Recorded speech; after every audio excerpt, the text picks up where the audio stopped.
Hello everyone, my name is Aastha और आज हम लोग डिस्कस करेंगे अबाउट हियरिंग। ओके, चैप्टर का नाम क्या है? हियरिंग। इसमें गाइडन में इससे पहले कुछ ग्लॉसरी दिए हुए हैं जिसको कि समझना ज़रूरी है। सबसे पहला है डेसिबल। डेसिबल क्या होता है? Decibel is the unit of loudness. Loudness को ही इंटेंसिटी कहते हैं और ये चीज़ याद रखिएगा क्योंकि आगे चल के ऑडिमीटर जब हम लोग पढ़ेंगे तब ये चीज़ वहाँ पे काम देगी। ठीक है, तो डेसिबल लाउडनेस की यूनिट है और दूसरा है hertz which is the unit of frequency.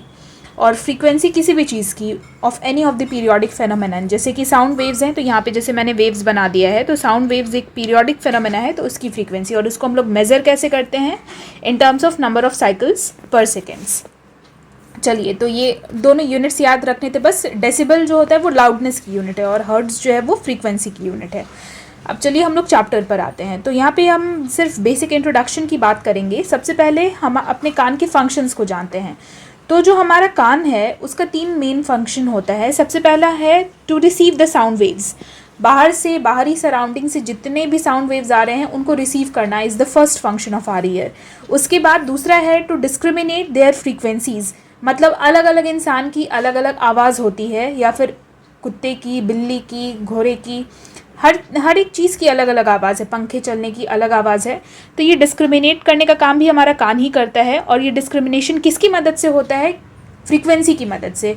हर एक आवाज़ का जो फ्रीक्वेंसी होता है वो उसका सोर्स डिसाइड करता है। ये हम लोगों ने वेव्स चैप्टर 11th 12th में भी पढ़ा हुआ है। ठीक है, तो हम लोग डिफरेंट साउंड्स को डिस्क्रिमिनेट कर पाते हैं उनके फ्रीक्वेंसीज़ के कारण, और ये काम भी हमारा कान ही करता है। तो साउंड वेव्स को रिसीव करेगा, कलेक्ट करेगा, फिर डिस्क्रिमिनेट करेगा, अंतर करेगा in between the different sounds. और जो तीसरा काम हमारा कान करता है वो करता है to transmit the auditory information into the CNS, मतलब जो भी ऑडिटरी इन्फॉर्मेशन है उसको CNS तक पहुंचाएगा।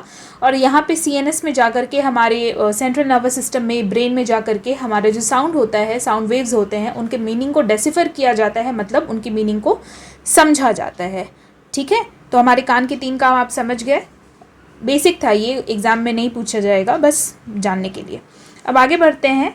हमारा जो साउंड होता है वो एक्सटर्नल ईयर से होते हुए मिडिल ईयर में जाता है। ठीक है, साउंड सबसे पहले एक्सटर्नल ईयर में जाएगा, उसके बाद फिर जाएगा मिडिल ईयर में। तो जो साउंड एक्सटर्नल ईयर का मतलब तो समझ ही रहे हैं हम, पिन्ना से लेकर के जो एक्सटर्नल ऑडिटरी कैनाल से लेकर के टिम्पैनिक मेम्ब्रेन तक, वो वाला पार्ट जो हो गया ये एक्सटर्नल ईयर है हमारा। उसके बाद फिर मिडिल ईयर में 3 हड्डियां हैं, malleus, incus and stapes. Okay, तो ये मिडिल ईयर हो गया। और मिडिल ईयर में हमको पता है मिडिल ईयर में साउंड वाइब्रेशंस जो होते हैं वो एम्पलीफाई होते हैं। ठीक है, तो एक्सटर्नल ईयर ये क्या है? ये पूरा का पूरा एक्सटर्नल ईयर है।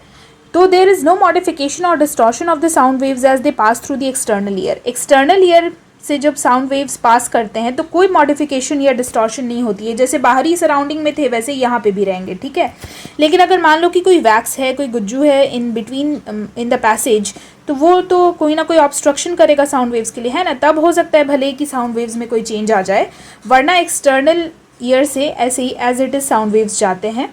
उसके बाद फिर मिडिल ईयर में बेसिक एम्पलीफिकेशन होती है।